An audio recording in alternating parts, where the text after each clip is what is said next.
Welcome to 2 on the 10.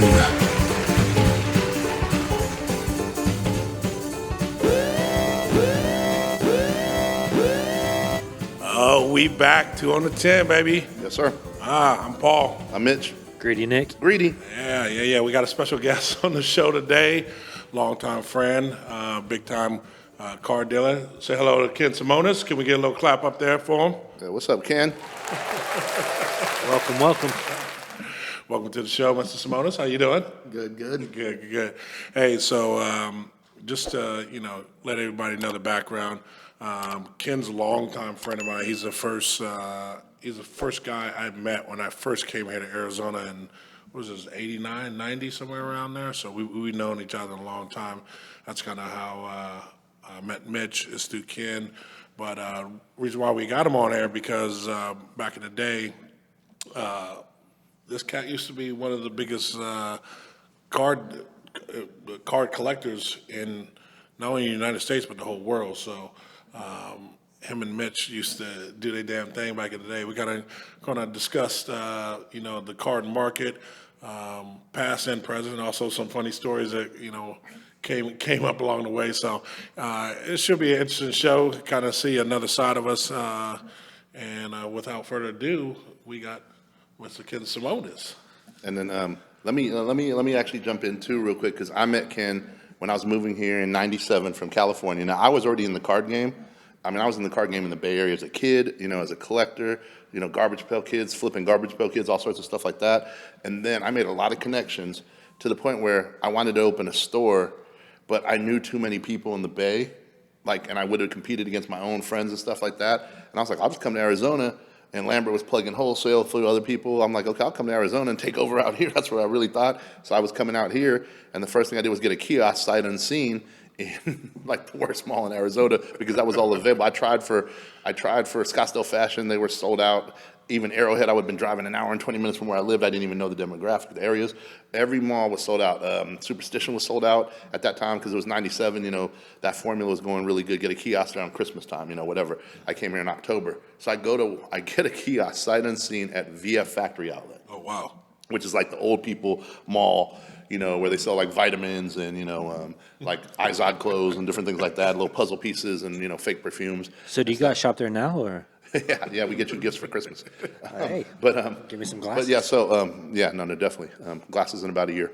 So the first day I go, let me go see what I'm getting into real quick. Let me go check this mall. So I go walk this mall, and I'm like, what the hell? It looked like a 1970s Kmart. The whole mall. I'm like, it had the little mini horse in front of the mall where you put the quarters in. Had a little nacho stand. It was closed. I'm looking around and go, man, I'm in trouble. And then I see a security guard walk by, and I remember he had the shirt on, said Vigilante Security. And I'm like, I just started laughing because I didn't realize that later that Vigilante was the name of the owners of the company. Right. I thought that was the image they were trying to portray. You know what I mean? Right. And I knew you guys went to school with the Vigilante brothers. Yeah, we went to school with the Vigilante brothers. Shout out to Tommy and, what's his brother's name? Brian. Brian. There's another great story on that one too, but we won't talk about that. But yeah, so I saw that. I'm like, what security guard wears Vans? This was the 90s. He's wearing Vans with the security guard suit. And I'm like, anyway, you start seeing me, set up in my kiosk. I'm selling Beanie Babies and different things like that. And so he comes over, and that's how the card thing started. We even went into when he saw me selling some Beanie Babies, he's like, hey, let me see how you did this shit. I saw you buying Beanie Babies for $5, you're selling for 30 and 40. And then we went down. I got him in with me. We went down to Tucson. We ponied up about $5,000. Bought some older Beanie Babies in Tucson, drove the next day, did a show at Christown Mall, which is, if people know Phoenix history, it's not the nicest mall out there. You put shopping carts in the mall. That gives you an idea of what we're talking about. And we flipped them for $8,000. So we made a quick $1,500 a piece within a day. And then I think he was hooked on that end. And so that's how we moved forward. The two businesses we did, I remember we were called Card Galaxy, and then everybody in the game in the early 2000s, the mid-2000s knew us as the AZ Boys. Oh, dope. Sorry to take your shine, Kim, but I want to put that in there, make sure we get the just intro. I don't know if you have anything you want to add. So The Ken, AZ Boys are the Heineken brothers. Yeah, the Heineken brothers. We got a story about that, too. The Heineken brothers. So Ken, how did you get into the card game? Oh, shoot. Back in the day, when we were younger, we used to go down and actually go to in the mid-'90s, early to mid 90s, basketball cards were kind of like the thing. Stadium Club had these things called beam teams. And we had actually, my brother and I lived over in North Phoenix, and a street over from us, actually on Nick's Street. No, the street behind me. The street behind you lived right behind my parents' house. You were one Yeah. street over. He was right behind you, yeah. So Ron from Legends Sports Cards, he had this huge handlebar mustache. Yeah, rest in peace to Ron. Yeah, rest in peace for sure. But he started with the phone cards, or he was one of the first guys to start doing the phone cards, and then moved into, or continued into sports cards. So he would get these cases of cards, 20 boxes to a case, but he would sell the singles, so he would get my brother Steve and I to come over there and bust the packs open and sort the cards, and for our pay for each time we busted a case and sorted it was a box. He didn't pay us, he'd just give us a box. Oh, he used to pay me cash. Did he pay you cash? Among other things. He used to give us, we'd come over, and I loved it. You rip cards with the guy. Get a mustache ride? Just open, yeah, mustache ride, no. But he lived literally right behind my parents' house, and so we used to go into his garage. There'd be these like pallets full of boxes of baseball cards or football cards or basketball, and he'd just be like, hey, just open up 6 of those boxes and just open all the cards and sort like the really good players from the regular players, and then any specialty cards put in this pile. And we sit there for like 3-4 hours open, and then he'd give us each like $20 and send us on our I'm way. going to say this. So we pieced this together because when Lambert came in, I introduced you to Lambert, right? Yep. CA Card Chart, teammates and everything. Shout out to our boy Greg Lambert. We pieced it together because Ron actually was a big player in the game, period. Like, we knew him in the Bay Area. You know, he'd show up and he'd have all sorts of stuff already ready. Rumor was, and I can speak on it now, he had a Topps back door, you know, because he had Bowman. He had Kobe Bryant 96 Bowman's Best and Topps Chromes out there. I remember I bought a Kobe Chrome Refractor PSA 9 off him, and he hooked me up on it, which he was very tough on price. But he I don't know, rumor was he had a very good back door, which back door for the people in the card game know is a plug that comes out the factory, you know. But that's neither here nor there. It can be, I guess, validated, but that was the definite rumor, and he was definitely a major card dealer. So it was interesting that Ken and you had that history with him personally in Arizona, but we knew him from the Bay Area. You know, like he would do all the major shows and set up. And, you know, him and Lambert did a lot of business together, too. So it's very funny, the 6 degrees of separation, you know, from that also. No, 100%. So from busting these cards, you used to, We knew what to sort out, so we'd sort out everything that we were sorting for him, and then we would go to the local card shows, and we did what was called a dice game, which Which is illegal now. Which is illegal. You can't, you know, but they brought it back to the sports cards. what was the legal shows, about it? from what I heard. Just so for like the layman people like myself out there. I had probably Gambling for value. laws, yeah, gambling for Basically value. playing or craps something. for cards. Yeah, you basically take 2 dice, roll them, and then up on the board 1 through, you know, 2 through 12 would be cards, and of course the best card was on you'd have to roll snake eyes for, or actually it was 5 or 6 dice, right, if I remember correctly. So, you know, it had this astronomical odds to be able to grab, you know, the best card, but the best card was whatever was the hottest card at that time, right? Gotcha. So people would come and play, and so then we would have a table too, so we had a dice game and a table, so we just kind of learned it through that. Then we got completely out of it. This is when Steve and I were like 12, 13, 14, you know, like. And then, but I knew and I kind of kept up with it. And so when Mitch actually moved to Arizona, and he had the shop or the kiosk at VF Factory Mall, kind of like sparked the fun times of sports cards and stuff back again. So I was like, oh shit, you know. And then he started explaining to me because I didn't know at that time who the best players were, other than Travis Lee was actually for the Diamondbacks was like the guy to get, and Mitch had a couple of those, and even people in BF Factory Mall, this this crazy mall, and it had like Wrangler was the draw, I think, was the Wrangler store, right? And Izod was a pull, yeah. And Vitamin World. Vitamin World. So to see people coming up and buying Beanie Babies and Travis Lee, you know, cards, or the Travis Lee card was probably a couple $100 at that time, right? I mean, well, about 80 to 120 back then. Which was a big card back then. Big card, yeah. And then you know what else I had that people, man, and I wish I had that plug. I wish I had known, because the memorabilia market went through the roof later.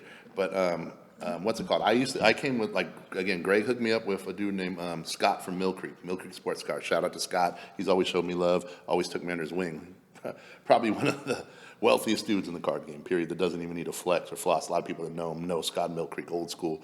But anyway, in the 90s, he used to be basically Griffey and A-Rod's, because he was up in Seattle. He was their basically autograph agents. So I came here, and I had, every time they do shows in San Fran, or they come to the Bay, they would have shoe boxes full of Griffey minor league rookie cards, all signed by Griffey. I don't know, Mitch, whatever you want, $15. $15 a piece for the card was basically $15 and of Griffey's auto, and then it came with Mill Creek's certificate, which was gold. If you knew the game, you knew that if you got a Griffey auto, A-Rod auto, Randy Johnson auto, or an Ichiro auto, Mill Creek was gold, And I bought what I could get or what I thought, but I would have just quadrupled down on everything if I had known, because I was getting baseballs for, I can't even remember the price, selling them for $100, but I think I paid like $40, $35 for them. And then eventually those baseballs became $300, Wow. And you couldn't even touch and then when the athletes started increasing their salaries, which, was going astronomical, all of a sudden you go to a $5 million a year athlete, he's not signing for the same price anymore, like Fat Joe said, yesterday's price is not today's price. That's definitely the case on that. So yeah, just had those in the case too. Wish I could have picked up some more of that shit, but but yeah, no, Ken's right on about how we picked it up, kind of dabbled in it a little. When I opened my card store, he'd come in, open cards, flip them on eBay. We got a lot of. Yeah, let's get into that a little bit. So you branch out and you open up a car store. So how did that change, Ken? How did that kind of change where, now Mitch had kind of direct access to some of these boxes or cards that would be brought in and stuff like that. And I'm sure, you were buying out of the store. Did it make it a little bit easier to kind of get product? Yeah, well, it was just like, honestly, the best part of having a friend own a card shop is he'll give you the lowdown on this is not the box you want to, or this is not the brand you want to open. These are not the boxes you're looking for. These are not the boxes you're looking for. I see that to you too, Nick. I used to come in all the time. I'm like, I just want to buy something. Yeah, don't buy that. Overpriced garbage. Yeah, so I mean, anybody who's and that's what's really brought back the craze has been the busting of wax, and they've taken it to the internet now. So now you can have somebody else actually open a box of cards for you, and you don't even have to open a whole box of cards. You can say, I only want this team, and that team sells for $50, and then that has the hottest rookie. But you may or not the guys busting and doing these breaks. They call them online breaks. That's kind of brought it back. But at Mitch's shop, it was pretty much like that. But it was, you had that feel of you were in a group of friends. Everyone's kind of watching you open, cheering you on. If you nailed, like, remember when I hit the Darius Miles Ultimate Collection? Oh yeah. Never been one Darius crazy. Miles, and it was like, but that was a card you wanted to hit. So now you'll see people opening up. Obviously, want to hit a Kobe auto or a Jordan auto or something like that. But back then, and the rookies. I mean, you got. And that Darius Miles, if I'm not mistaken, sold for like $1,000, which is crazy. $1,200. Yeah. $1,200 right off rip. for Darius It was like you Miles. opened it, you went right to eBay, you listed it, and you sold it. You hope they paid. Numbered to 250, so they short printed or they numbered those lower at that. That was time. the first Ultimate Collection. I remember that. Yeah, I remember yeah. that. And the crazy part about that is that's what kind of got me out of the card store game, because when I got into the game, boxes were like anywhere from 80 to your top of the line box was $300, which was expensive. Late 90s, expensive. Mm-hmm. And then all of a sudden it went to $100 a pack. And then when LeBron's rookie year came out, it went to like $500 a pack, and then that ended up being $2,000 a pack, and it just was over. And those packs sometimes only had one card in them. Yeah. So you're opening in, if you get a shit card, you just wasted $500 or $1,000. And let's just say this too. People that know this game, I don't want to soil it, but there's a reason why Upper Deck doesn't have some of their licenses right now. Let's just say that. I mean, and we got some stories. We will probably not tell on that one, but there's a reason they don't have their licenses besides double printing or triple printing Yu-Gi-Oh or whatever they did, whatever else. I mean, some of the stuff does not hit the packs. I'll just say that, or it didn't hit the packs in that era, and that's what got me to get to the other side and go, you know what, I can't do this anymore. I'd rather, we started deciding to keep the card game going. Decided to, start focusing on high-end cards, one-on-one cards, stuff that was rare that we could create our own market. And I do think we created a trend because we were the only people that set up 4 cases of one-on-one or 1-of-5 cards, That's great. Because it's like we could, there was no, we could avoid that comp game of, this just sold on eBay for $800. I want it for $7. What are you going to sell it to me? Right. I want to sell it to you for $850. Oh, it just went for $8 on eBay. But, and you're just arguing back and forth over a comp. Mm-hmm. Well, guess what? All you need is truly one diehard collector or 2 people that want the card. Right. And on 1-on-1s and even 1-of-5s are so rare that basically you can create your own market. I mean, at the end of the day, it's still what someone's willing to pay, supply and demand, but the supply compared to the demand is what made sense for one-on-one cards. Well, speaking of these rare cards, going into it, all three of us used to own a business. I'm not gonna, say the name of it to protect the innocent and the guilty, but but we used to own a business together, and so we'd all three of us be in the office together, and you guys, we'd be doing work, but also you guys would be talking about cards. You guys phone calls and shit. fielding phone calls all day about one-on-one and going back on it, and you guys, going back, oh, Ken, what do you think about this? Oh, Mitch, what do you think about this? So I kind of want to touch on that because you were talking about the rarity of these cards, and I know, I guess I was fortunate. I didn't know what you guys were doing, but I was fortunate to actually hear you guys talking about and see some of these cards that were coming through. I remember, just off the top of my head, I remember the Muhammad Ali that you guys had, the Reggie Bush 101. I was going to say, you're like Reggie Bush. Yeah, Reggie Bush 101. I mean, Reggie Bush was probably one of my favorites. You were there for that whole conversation. Yeah, it was a funny one. It was a crazy conversation, but I'm gonna let you guys tell the story. I mean, because of what that card and what the cards that you had are worth today compared to what you guys were selling back then, and you guys still made a profit. So I'll let you go. Kid, you wanna talk? I mean, yeah, we had some crazy cards back in the day that, today or during COVID, during the, kind of the lockdown and stuff, cards were skyrocketing, especially the rare ones. But a couple of the cards that come to mind would be like that LeBron Gold and the Jordan logo that have,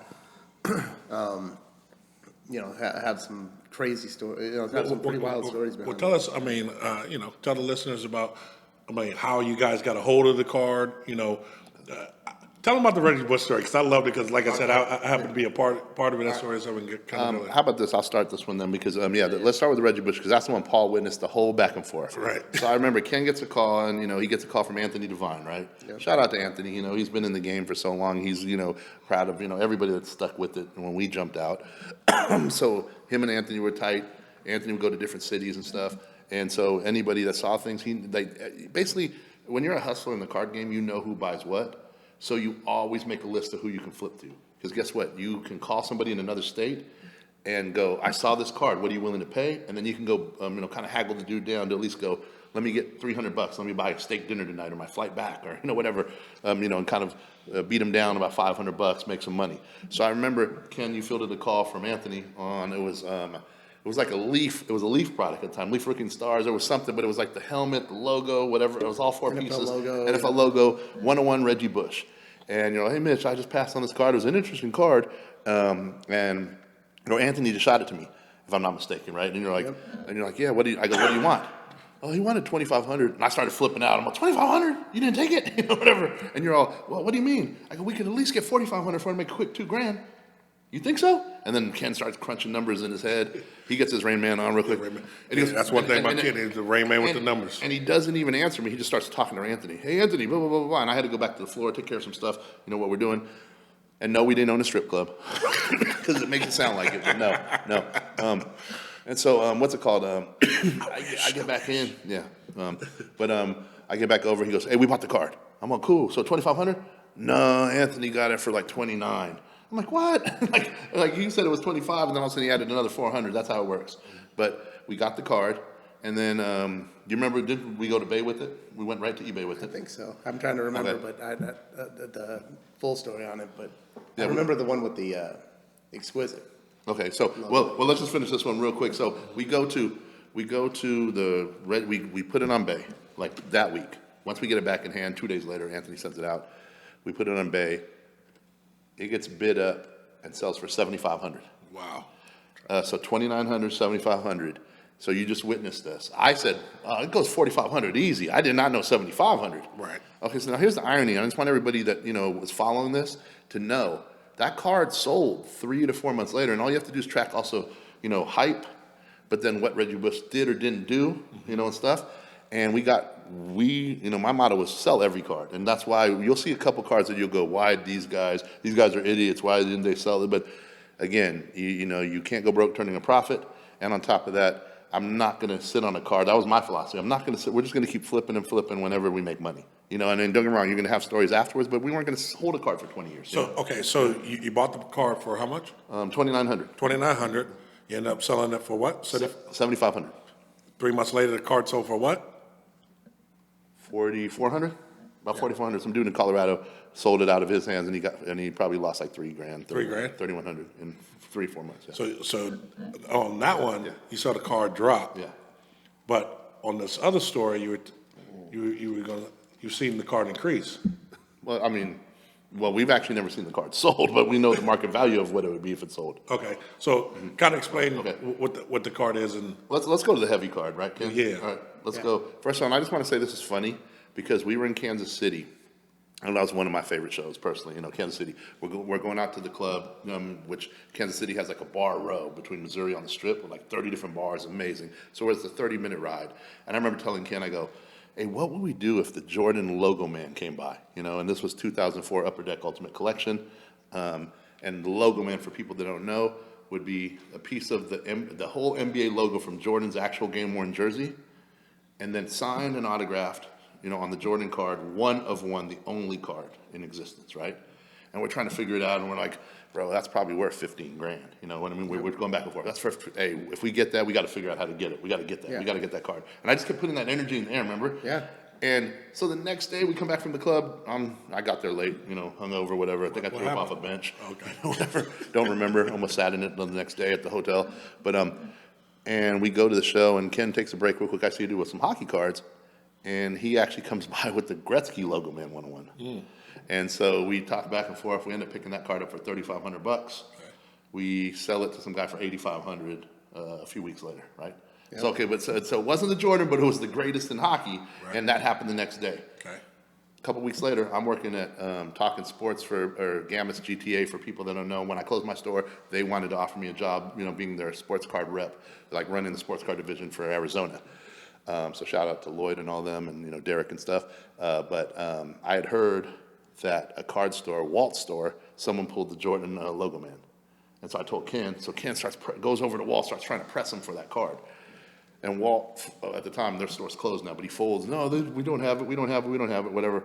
Like, why would, you know, we heard rumors that they had it. My sales rep was sitting next to me, said they pulled it. And so we're all, well, Walt, if you do have it, whatever, nothing happened, nothing came of it. About 3 months later, we see it on eBay. It was a redemption for the card, so he lied. They just didn't know what they wanted to do with it. We had offered him 12 grand, right? Yep. We had offered him 12 grand. He put it on eBay. So now we got to stock that card out. And what did we end up getting it for on eBay? I think it was 17? No. It went 10 grand. It went 10. grand. You're right. It went 10 10 grand. We You're gained right. $2,000. You're right. So, and by the time they paid eBay fees, So you were willing to pay 12 grand for it, and you got on. and greed got the best of them. They didn't want a 12 grand offer for that card, for a redemption card. Hey, I'll sell them the hat. Yeah. 12 grand. So they didn't want that. So we took it to eBay. They wanted to get whatever the market was. It went for 10. We won it the last second on a snipe bid. That's right. And then they basically got 9 because of the eBay fees and stuff. Wow. So now we have a redemption card for that Jordan 101. Now the scary part was it was Upper Deck, and we didn't know when Jordan was signing again. The Upper Deck, I don't know if he was the VP, but he helped the exquisite Carvin Chung or whatever, remember? He used to always come and talk. He used to, you know, he's on the scene now still. I think he works for Gammas Talking Sports, the company I used to. But he was, you know, big up in Upper Deck. He used to come by and go, we haven't got Jordan signing that yet. We'll see. You know, I go, we could always get a replacement card for you. I'm like, fuck you. You know, you better give us that card, you know, because that's what we paid for it, because you don't want a replacement card. That's the card. Right. And so in the process of trying to sell a redemption, we were in Chicago. We're asking, you know, like 20 grand, you know, because it wasn't in hand. Mm-hmm. We're trying to make a quick 10 grand. I'll tell you another story. The only other logo man in existence came to our table. Yep. You remember the yellow one? Yeah. And do you remember what that guy, I don't know if you remember that? I don't remember exactly, but I do remember it was it Gerald? It was Gerald's, right? I'm not sure if it was Gerald's or the Gerald. original corrector. Yeah. And I think he told us he wanted 20 grand for his. 20, yep. And hindsight, we should have taken that card, you know, at 20 grand and kept it with ours and had the only 2 Jordan logo mans at that time, you know. Oh, wow. So you would have had both. If you had bought it from him, you would have only had the Jordan logo man one. You got to think about this. Michael Jordan game use jerseys to cut them up, you know, and then to save the big NBA logo part and to put and make a 1-on-1 and then to have them autograph them. Yeah, those, you know, are rare. Just to give you an idea, We ended up selling that card. First of all, it took 2 months. We finally got the redemption in. As soon as we got the card in, everybody wanted it. Okay. So we were asking 20, trying to make it 10. I believe, what did we get for it? You remember, Ken? It was like 25,000. Okay. We took 25,000. And the reason I'm taking charge of this is because I'm still like, I get my numbers. I know my numbers, like when it comes to this stuff. So I'm just going to tell the story. Right. So we got 25,000 on a 10 grand investment. Okay. Right? Okay. What does that card go for today? Okay. So now keep in mind, we got out of the game in 08. Right. Okay. The people that stayed in the game kept buying and buying and buying. We'll go into that further. People that looked up to us and emulated some of our stuff, and people that were younger than us are now multi-millionaires, some of the biggest out there in the game, because they stayed in and bought at the lowest rates when the market crashed, and then were able to write their own tickets going forward. More power to them, though. It's a lessons learned. Now we would have, Ken, we would never. Let's be honest, we would have never saved that card for 20 years, right? No, or for 15. There's no way. There's no way. And if we would have, we probably would have saved Dwight Howards and Ben Gordons and everything else, and it would have balanced things out a little bit, because. There was a lot of the players. I mean, I know that's not Michael Jordan, but at the time there's a lot of hype, So you want to sell and just don't look back. But now looking back, during COVID, the Michael Jordan logo man that we sold for 25,000, I would say, what would you say that would sell for? I would think 5 million would, I would think 5 million, but I would also say that during that time frame, during a couple year time frame there when this stuff was on fire. And Golden was pumping everything. And Golden was pumping everything. I wouldn't be surprised if that would go maybe even 10 million plus if the right two people got after it. Wow. Because there was only one, and it was it was a beautiful card. It was the best card. It's the best card I've ever seen. It's the best card I've ever seen. The way it popped compared to the one that we had. The yellow. The other one was yellow, and the logo was kind of dingy. And it looked like a cartoon or a wooden Jordan. This one's shining, and it was that Ultimate Collection look, which that Ultimate Collection was previous to Exquisite. Yeah. So Exquisite's kind of like turned into the top. Yeah, the Rolls Royce of the Bentley. Rolls Royce, yeah. But Ultimate Collection was the top of its time. So let's back up here. Whoa. Let's back up here. You originally bought the card You bought the beer at 10:45. at 10:45. Yeah, pretty much. So you originally bought the car for 10 G's. Yes. Turn around, flipped it for 25. Yeah, so thinking it was just a major steal. Yeah. Well, we'll make 60. What was it? 6,000, 6,500 a piece profit, real quick. Yeah, but back then, cards weren't going for hundreds of thousands of dollars. Thank you. Very few. I mean, maybe the Honus Wagner, because that was super rare. Like, there's only a couple known in the world.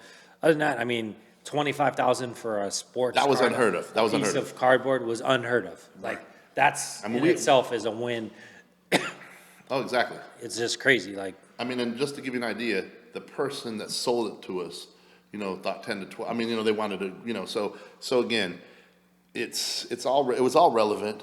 We had the foresight. We were the people with the foresight to take the card out, but then we got to do something with it. We're not going to sit on, 10 grand for 20 years. I mean, if you have extra stock money and stuff, but the way I was blowing through money, I was like, You was ready to go to the club, pop some bottles. Oh, did go to the club, did pop some bottles, both there and on the way back home in Arizona. I hear you. But, especially talking about going to the club and popping some bottles.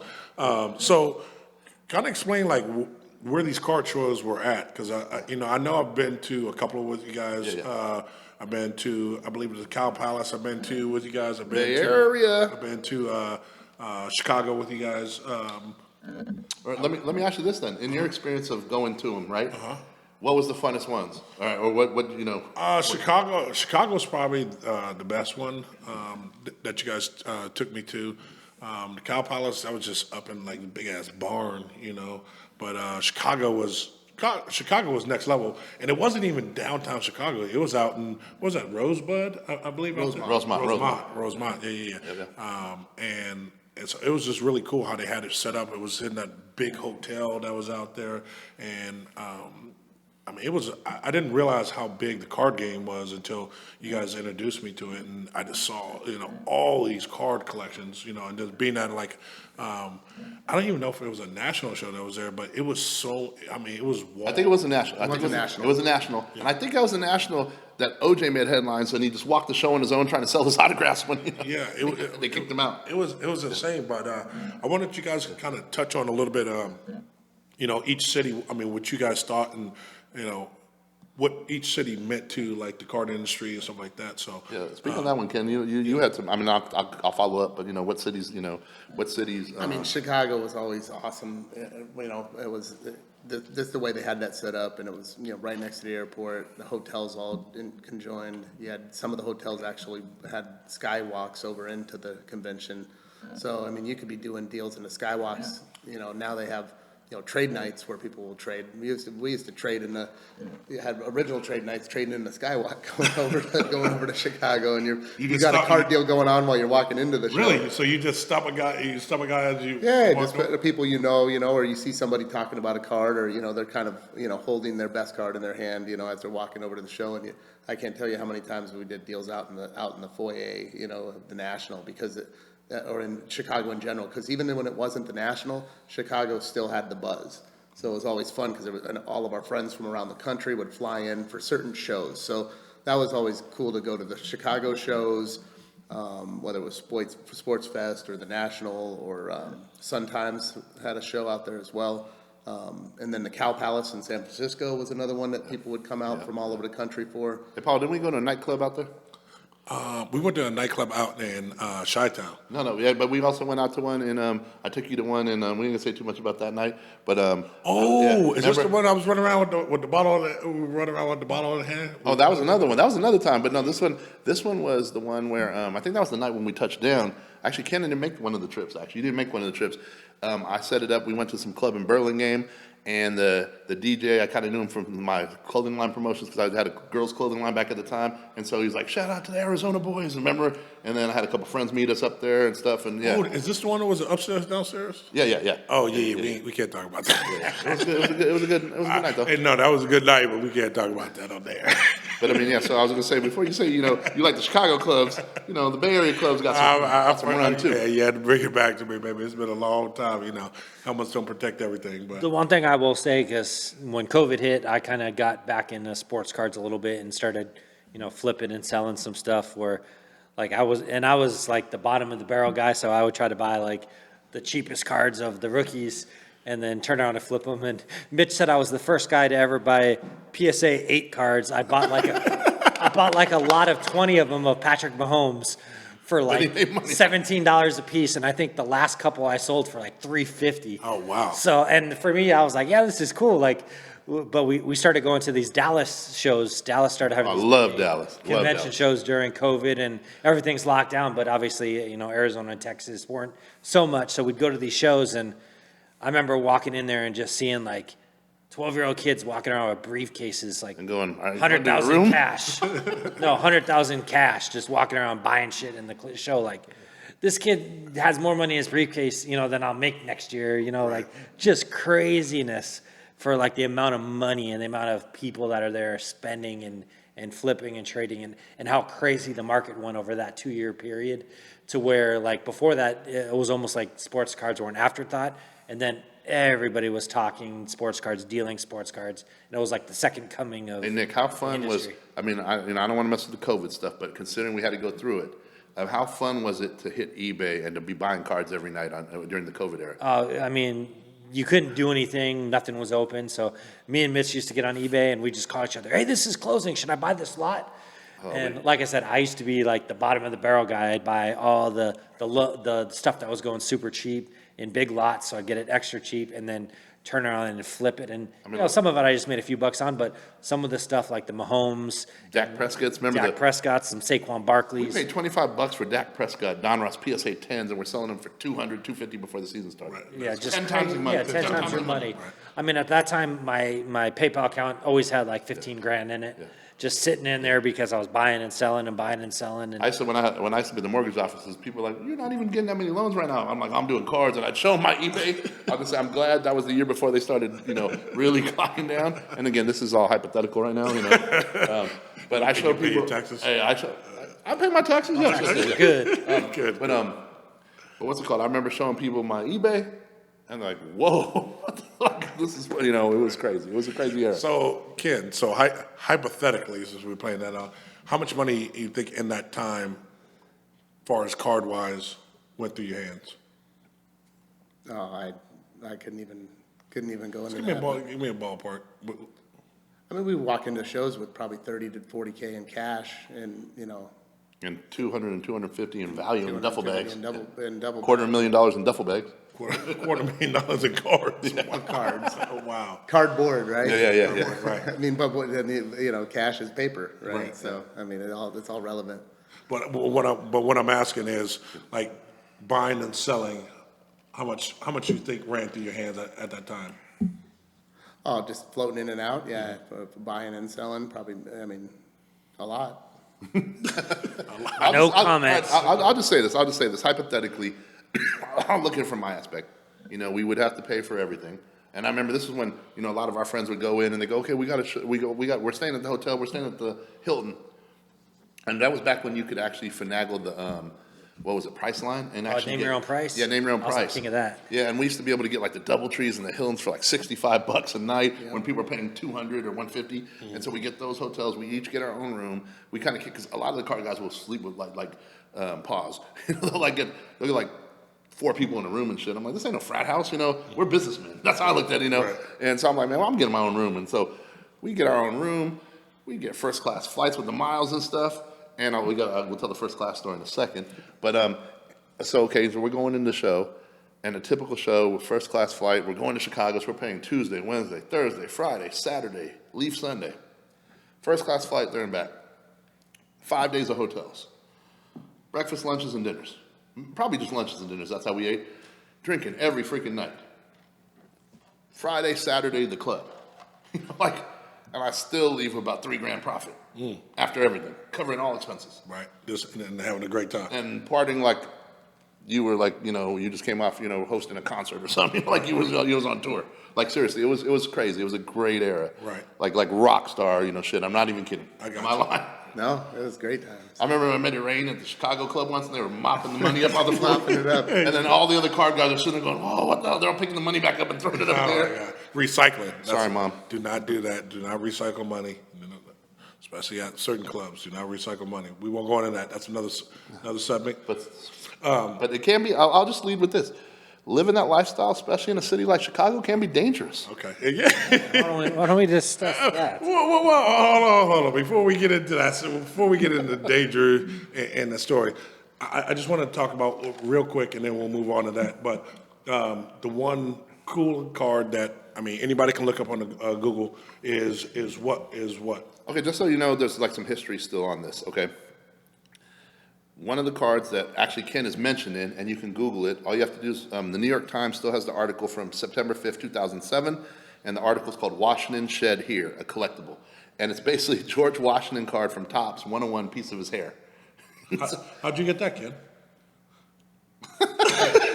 No comment. Well, let me say this. The article says, the card was found by Ken Simonis, 31, who lives in Phoenix area and sells trading cards online. Mr. Simonis said he has nearly finished opening a case of Allen and Ginter baseball cards, the Topps brand that includes the Washington card. When he opened a pack with the George Washington card, beneath the words authentic hair strand, there was a single hair. And here's the quote from Ken. Everything after that was just like, wow, Mr. Simonis said. A single pack of Allen Ginter cards were designed to resemble the first baseball cards from 1887, cost about $5 retail. Reactions to the eBay auction have been mixed, he said. Some people email me and say, that's pretty gross, he said. I have some people that email me and say, I'm going to clone George Washington with this. Now, I kind of find that funny because being a conspiracy theorist in 2007, to read that now, almost 18 years later, right. I'm going to clone George Washington with this. eBay pulled the item last night after a member complained that it listed in the baseball card section that George Washington cannot have a baseball card. Mr. Simonis said, I'm in shock over it. He relisted it on eBay last night. And then there's the rest of the article. How much you ended up selling the card for, you remember? New York Times, 2007. It ended up going. But it went significantly less than what it was already. It went at. for $9,500 the first time, and I think it went for $7,800 after they pulled it. Whatever. I know. It got up to 9,500 and it hadn't ended yet. Yeah. So it was still going, and it was at 9,500. I think it ended up selling for 7,800. Now let me say this: the article says you pulled that card. Yeah, what'd you do with the rest of those Allen and Ginner cards from the KCA Open? No comment. No Combination. Hey, statute of limitations is listed. You know, for those of you that can read between the lines, read between the lines. I love it. I'm glad you brought that up because you can verify that one. Yeah. Go check that out on Google. Like that hair used to be on Washington, it was connected. Okay. And then let me just add one more because this one is another one of the big cards. There's probably what do you would say, Ken? 10 to 20 cards that are probably $1 million cards that we've had, right? Oh, yeah. Yeah, okay. Absolutely. With that said, again, it's all relevant because we're not saving those cards for 15 years. But another one that we have to talk about real quick was the LeBron. You mentioned it earlier, but for the specific title would be the LeBron Exquisite Rookie card, rookie parallel out of 23. Yep, right? the gold ring. We had that card, and the funny thing about it is, I'm going to put Greg out there because we watched Greg buy it from a guy right then and there. And Ken or me, that's the one thing. Greg always looked out for us. We looked out for him. We had tables with each other at every show. He knew everybody. Like, I knew a lot of people, but this dude knew the promoters, and they always wanted him at the shows. So he'd love his traveling buddies to have fun with, but also have his back. So he'd go, you guys come to the show, I got you guys a table. Got you a table right here, the best table, whatever. We could bandwagon off Greg's reputation. He showed us how much love. We had to deal with some of the bullshit with Greg. I love him, but... The Modesto Card Guppy. Yep, is the famous. Modesto Card Guppy, CAA Card Shark, CAA teammates. But He's got great feedback on eBay, by the way. oh, exactly. And so anyway, How much for the exquisite, sweetie? yeah, that's it. And so I remember. Oh man, there's so many stories. We got to get this dude on the show back and get you back, and then just reminisce on all the crazy stuff. But so that card, Greg, we watched him pay $4,000 for that card, right? We knew the price. There was a denominator. It was worth half of the regular card, even though there was only 23 of them compared to 99. So they tried to say it was worth half. We knew that was false. That was just off. It was off. So we go, hey Greg, what do you want for that card? I just paid $4,000. I'm not selling it to you guys for less than $5,000. All right, we'll take it. And then he looked, I fucked up. He goes, I'm selling a full book, $5,000. Cool, okay. And he knew, and it was at that point, He fucked up. yeah. And so we ended up taking that card for $5,000, sold it to Vinny Ho. About 2 months later, people knew him back in the day. He used to run with Burge. Shout out to my boy Burge. I know, but I think they took it for $9,800.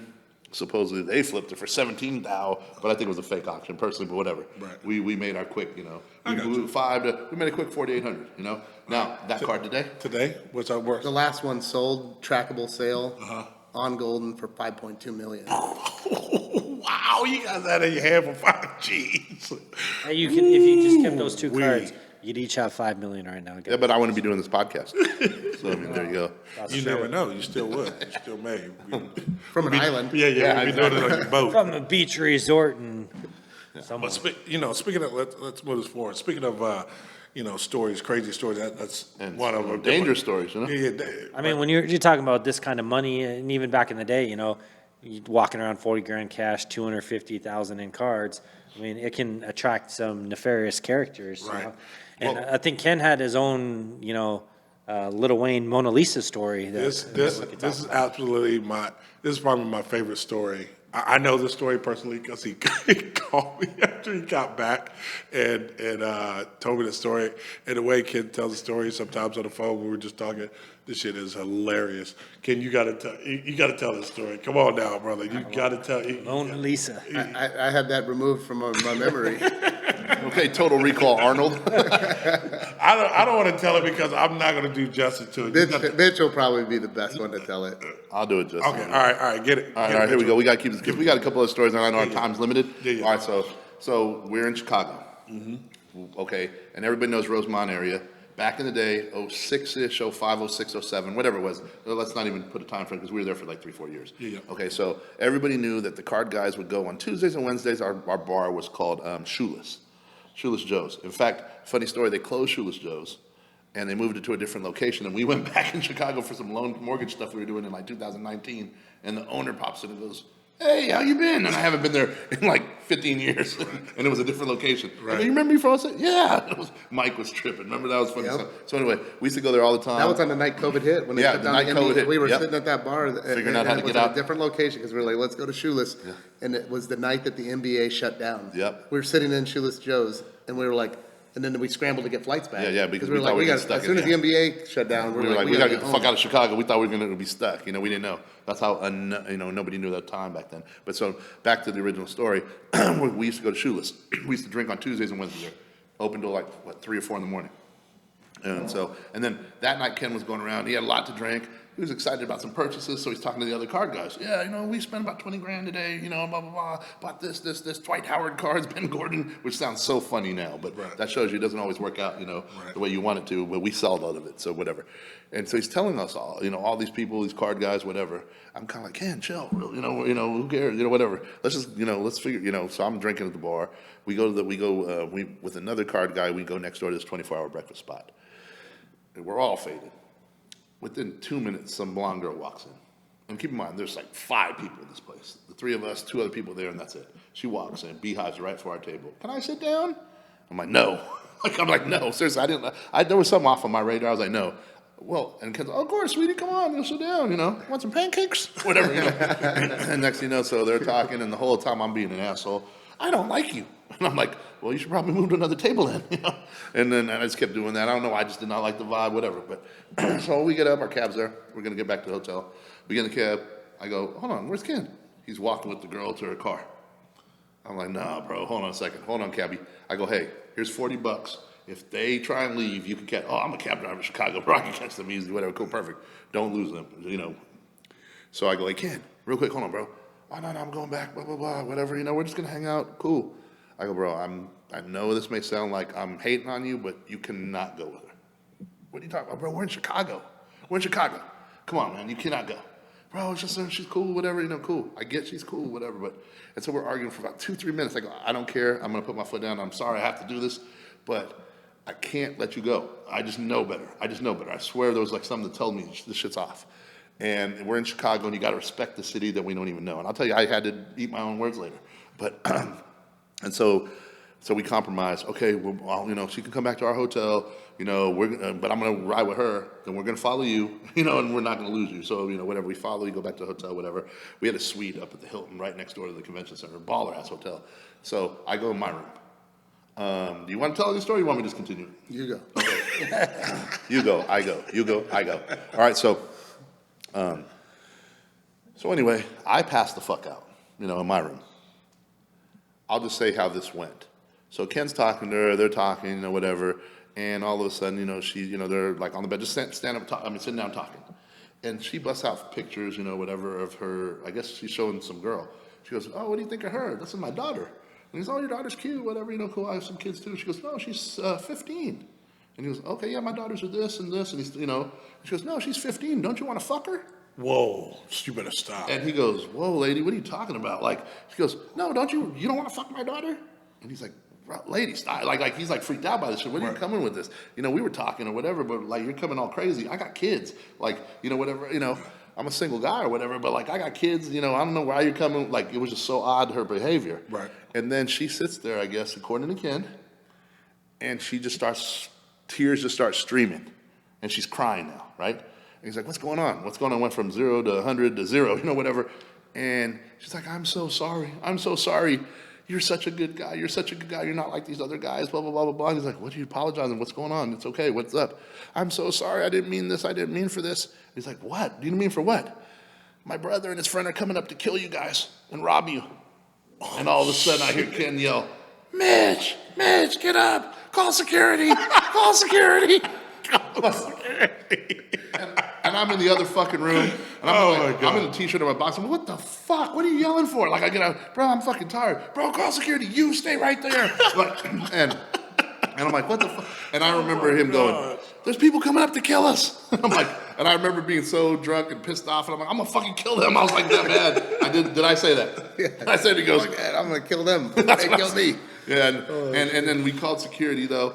And they were there in like 45 seconds. Or you grab your stuff. I go, hold on, let me put some. No, just grab your shit. Just walk out of your boxes. Who gives a fuck? So we grabbed our fucking stuff. They moved us to another room, took us off the fucking hotel blotter. They escorted. They couldn't arrest her because she technically didn't do anything, but they banned her from the hotel and got her out. They say this is not and it was not their first time or their first routine. Oh, really? Yeah. Oh, okay. So this is something that's happened before. Oh yeah. Chicago's a tourist trap. It's also supposedly like, European mobbish and everything else, and they know that it's a tourist town, So you got the European mob running like massage parlors, different things like that, different hustles and everything else. Yeah. Got you. And for them to be able to get you out of your hotel room so quick, they must have knew the routine. Yeah. Yeah. That's wow. Yeah. And So to take you off that. That's crazy. Yeah. It's crazy, man. Y'all got some crazy stories, but give me another one. Give me. You know what? We'll leave the one the kid doesn't want to really talk about. We'll jump to Houston, and maybe I'll leave you alone off the third one. But we'll see. Depends on time, brother. Well, we don't have time for Frankenbeans. we can really leave that story out. That is the most classic story ever. Yeah, but give me the Houston one now. The Houston story? Yeah. Okay. Oh, shit. Do you want to touch on this, or do you want me to run this Houston story? You tell it better. I'm not with every moment of it, though. I'll jump in. Okay, so we, and I got to make this quick because I'm seeing the time we have. So we're flying into Houston. It's our first show in Houston. We thought we could, just take a cab to the show. We like to always just take cabs before Ubers and stuff. And so we fly into what's at Bush Airport. We realize that it's about an hour to Houston. So we're like, oh, the cab's going to be like crazy, both there and back, and wherever else we want to go. We just rent a car. So we grabbed the last car. Rental car places were closing. There was a Jeep Grand Cherokee, no miles on it, brand new. Dude gave us a deal for like $30. He goes, just take it. Like, if you guys want to rent a car, I got you. Cool, we took it. And then he goes, but you got to buy the walk-around insurance, whatever. So he cut that deal for $25 a night. So now it's, whatever. So we're hungry. We want to get something to eat. It's 2 a.m. Keep in mind, Ken had a sales job, so he's dressed like in a suit, basically, Like coming from church. Yeah, exactly, yeah, that's ironic you say that because, and I was dressed, my job running the sports market at Talking Sports Gammas, I could wear whatever I wanted. So I'm wearing a red, white, and blue Kings throwback jersey, like a red, white, and blue bandana, red, white, and blue sneakers, whatever. I probably look like a bootleg Paul Wall, going to Houston. And so it was the definite odd couple, getting in the car. So we go to Waffle House. And this one brother was, out there smoking cigarettes. I'm just like, hey, what's up? How you doing, man? And he looked like, but his look was just fuck you, like fuck you, whatever. I don't know why he was like that, but whatever, cool. Maybe he was deaf or whatever. But we walk in, doesn't say nothing. Okay, we eat our food. He comes back and helps the cook because the cook didn't know how to make the order. He goes, and I go, man, great meal. He goes, oh no, thank me, thank him. I go, hey, thank you, man, appreciate it. Again, gave me the fuck you, whatever, right? So can't say it was him, but we leave. Didn't like the vibe, from that dude. About 5 minutes later, we're driving on the freeway in the industrial area, about 20 minutes from Houston. Doop, doop, doop, doop, doop, doop, doop, doop. Oh, the brand new car with no tires, yeah. With no miles. Blew a tire. But we look outside, it looks like the tire slashed. Right. Oh, wow. Yeah, So was he it might him? have got you. Yeah, was it him? Not. I don't know why, Right. but whatever. And back then, I think I had a cricket phone. I lost my Nextel. So I only had my cricket phone. That shit was not working. Ken's phone was dead. So we're on the side of this fucking industrial area, Houston, 3 a.m. And and we got $250,000 in cards in the backpacks. Right. In the back of the car. So I'm all, fuck it, Ken. What are we gonna do? We can't leave the fucking. First of all, these bags are heavy as shit. We've been in the airport putting them on our shoulders each. And people would come by. What are you guys in a bowling tournament? You guys got all the bowling balls? Like. And I used to get pissed. We'd have to go to the other side of the airport with these things. It was like working out. Right. I see how you're so big. You put those bowling balls on your shoulders, like walking around and shit. It was like the strongman competition. They used to say that shit. Right. And so we're not lugging that shit. We're stuck. Right. So I go, fuck it. I go, Ken, we paid for the fucking walk-away insurance. Hey, let's fucking just drive this bitch on the side of the road till we get to where we go. So we drove the fucking car on the road, and we're almost to fucking Houston. We can see the outline of the city. Yeah. And there's this one part of where you're going to Houston that dips down and you can curve right or you got to go straight. We couldn't get enough speed because cars were coming on the freeway turning right. We couldn't cut across. We would have got hit. Yeah. So we turn right. As soon as we turn right, it goes into this neighborhood and the tire falls off. We're done. Oh, shit. And we're in this kind of not the best neighborhood. Right. So I'm like, fuck, I see a gas station across the freeway. I'm going to hop the freeway, run across the freeway to the gas station. Kids don't know. I'll do that shit. You stay with the cards. I'm like, all right, fuck. I think I should probably go over there with the jersey on, Paul Wall looking, whatever, whatever. So he goes across the street. I'm sitting here just head on a swivel, sitting in the car, which I don't like. I don't like sitting, being captive. I'm watching people look, lights go on, doors open. I'm like, fuck. 3:30, 4 a.m. now. He goes over to the gas station. I remember him telling me the story. He pulls up. There's so many people at the gas station, 3:30, 4 a.m. This car, 6 brothers pull up, gold teeth. So, you're in the wrong part of town, white boy. Where you coming from, church? And then one of this older man that was there, he goes, oh, yeah, no, he just was coming from church. We're just giving him directions. So they kind of got off it, just took off, whatever. So Ken talks to that dude, whatever, trying to figure this out. I'm sitting in the car, all of a sudden, I see like a shadow of like 5 different people coming, a few black dudes, a few Mexican dudes. I'm like, oh, shit, I'm like, fuck, they're coming right toward the car. So I fucking close the door, lock it, and get out the car, because I don't like staying in the car. You're not coming up the window, whatever. I'm like, I'll figure it out when I get. So I'm leaning against the car. And then I see the last person coming behind him, Ken, all nonchalant, smoking a cigarette now. I'm like, what the fuck? He goes, I got some help. And so because we couldn't figure out how to take the little jack wasn't working, we couldn't figure out, the tire thing. They were able to figure out the tire. We paid them like about $40 for it, whatever. But they kept asking so many questions. What are you guys here for? Whatever. I go, I got family out here, a bunch of family, I'm just running, interference real quick so they don't size things up. I go, yeah, we're going to a club. What club you guys going to? I knew a couple clubs, so I named them. Okay, you guys should come. Can we meet tomorrow? Yeah, come to the club. Just whatever. I go, I got a bunch of family out here deep. Like I try and paint that picture, whatever. And so anyway, 2 of the dudes want to come back and get a ride back or whatever. And Ken's like, yeah, come on in, we'll give you a ride. I'm like, bro. And he goes, sit in the back. I'm like, well, Ken, you don't ever have people sit in the back when we're driving. I go, sorry, no disrespect, but you got to sit in the front. And then we get him to the other side. He's like, hey, just drive me down this, that dead end street right there. Just drive me down there. My brother's down there. Hey, sorry, bro, you got to walk. I was like, bro, these are 2 things. You don't have people sit behind you that are strangers. You don't go down because that's third/city, my book. Right. And you definitely don't go down dead end streets where people's brothers are. Exactly. I hate to be that way, but that's it. Yeah. And so we were able to get out that lesson learned, whatever. Survive that one with $250,000 cards in the back. Good job. All right. You're off the hook this time. We are going to have you back because we do got to talk about the Frank Beans story. Yeah, the Anaheim National. Ken But Let me ask this real quick. Let me ask this one quick, Ken. Okay, what was so all the cities we went to, do you have any like favorite cities or favorite food places or any, anything that really stands out from all the different places we traveled, I mean, food places would be definitely the original Morton's over in Chicago. That was a great place. And then the J. Alexander's in Kansas City. That was amazing. Great meal, and then also it was always a good time at the bar. Yeah, good scenery. Good scenery at the bar. Yep, no, definitely. I'm going to add then, with that original Morton's, I agree, because I'm not a big Morton's fan, but original Morton's in Chicago is a whole nother vibe. And Lambert used to have the plug there originally for us. He used to know the concierge, get us in early and stuff, because that place was always packed. You needed to know somebody to get a table. So a couple things happened there. One time, we were there on a Friday night, and we're all about 12 of us there. And I just remember we're sitting down, we're ordering dinner, ordering a bunch of food, balling out, whatever, after the card show, because it's literally across the street from the convention center. So you can imagine how packed it is and how everybody wants to eat there. So all of a sudden, in the middle of dinner on a Friday night, Ken lights a cigarette. He's smoking a cigarette, and Lambert's like, what the fuck are you doing? You can't smoke it? Well, and then the concierge comes in, what the fuck are you doing? Put that shit out. Just like that, in that language, at the fancy, restaurant. And Ken's like, well, that guy up there is smoking. And keep in mind, there's like a level tier where there's like 2 seat tables up there. Yeah. And Ken, what was the answer that the concierge gave you about that guy? That guy can do whatever the fuck he wants to. I remember, and he goes, that guy can do whatever the fuck he wants. And we looked, and he looked just like the part. He looked like Tony Soprano Sr. And I'll just leave it at that. I thought that was pretty interesting, pretty funny, So I was definitely on Morton's. But real quick, last question. Did you enjoy Black John's parties? The industry as a whole, where do you see it now? Where do you see it going? It's interesting right now. It's, you got the market's shrinking into one company going to be producing everything. I think that'll give some hype, they'll be able to produce some pretty cool products, I'm thinking, because of their licenses and their connections in the market. However, it does, anytime competition is limited, do you keep up?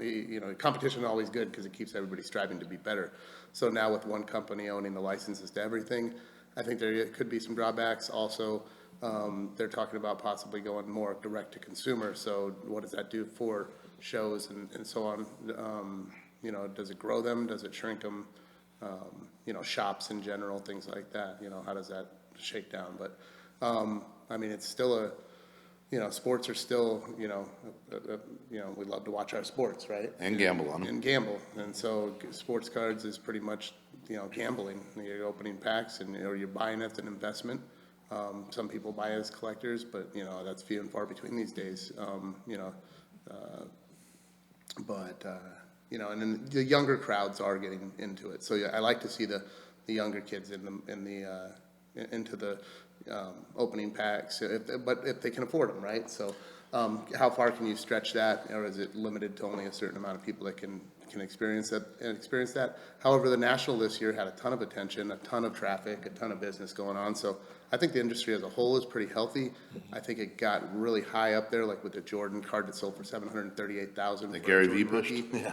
Yeah, and then now that card's, maybe 150,000 or so, and I don't remember when it was 30,000 or 18,000. We'd turn them down. We'd see them at 18,000 and turn them down. 738,000 one sold for during COVID time. So. And real quick too, not to interrupt you, but it's very important because you were talking to me earlier. Who's pushing Fanatics? Like who's a big the backers? Well, in 2022, Fanatics did a fundraising round to bring in money to kind of get some of these things sparked up that they were taking over these different licenses and doing deals, and the three big ones that came in were BlackRock.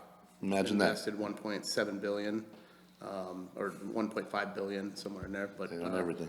And then the Michael Dell group, so Michael Dell's group, and then Fidelity Investments. So big dollars coming in to Well, it's a kid's hobby at one point. to what was a kid's hobby, and now you got one company that pretty much owns the licenses to everything, and it's valued right now at $27 billion, one company, and they have a license to everything. So how does that play out? I think everybody's kind of just wondering how that's going to actually fully play out. There's no roadmap for this before, there's nobody who's owned everything before. There was always, Topps always had baseball, so that was kind of Upper Deck at one point, kind of started to get to that level where they had, hockey and NBA and football, but they never got baseball. Now one company has everything. No, Upper Deck Upper Deck had baseball, Upper Deck had football, baseball. too. Yeah, they had Griffey Jr. cards. Yeah. Oh, yeah, you know what? They You're had right. the Jordan. I'm sorry. There was the Jordan baseball card. Yeah. Hey, I want to take the last thing, and I know we're shutting down the show, but one quick note, I can make this real quick, because you had mentioned the Heineken brothers, so I think this is a good story to end it on real quick. So we were on a first class flight, because I used to hate flying. So Ken said, let's just switch it up. We got points, we can do this, we'll do the first class flight. But we didn't even tell the popcorn guy either. Fuck, there's so many fucking stories. There's so many. Well, we'll definitely have more. Okay, so the Heineken story. Yeah, we'll have to do another one with the Frankenbeans and the Heineken and the popcorn guy. But the Heineken story, real quick. So we're in first class, and we're on our way to Chicago, 3.5 hour flight. And I'm like, I'm trying to ease my nerves because I hate flying. So I'm like, I'll have Heineken. They keep, you get as many as you want. Okay, by the end, they're like, okay, you guys drank us out of all our Heinekens on the plane. And so it was probably about 18 or 24 of them. I don't remember what it was. Yeah. I know I probably We had- drank out first class first, and they were pulling them from the back, yeah. and we were the only ones drinking Heineken. We drank the whole entire plane. the The entire entire plate out of Heineken. So either 18 or 24. I want to say 24 probably. So I probably had about 16 of them, and you probably had about 6. I mean, hey, Yeah, yep. And so about a week later, we're coming back from Chicago now, and we're in Phoenix, Sky Harbor. And we're tired of shit. We're coming off the plane. We're walking real quick, and there's a whole flight crew coming by. So there's like the 2 pilots, the stewardesses and stuff, and we're walking by. We don't even think anything of it. And all of a sudden, I hear one of the pilots go, "Hey, it's the Heineken brothers." And on that note, Yeah, you guys are world famous. Hey, thank you guys for listening. We'll see you guys next week. Hey, Ken, thanks for coming on the show, brother. appreciate you, brother. Appreciate you. We out. Love ya.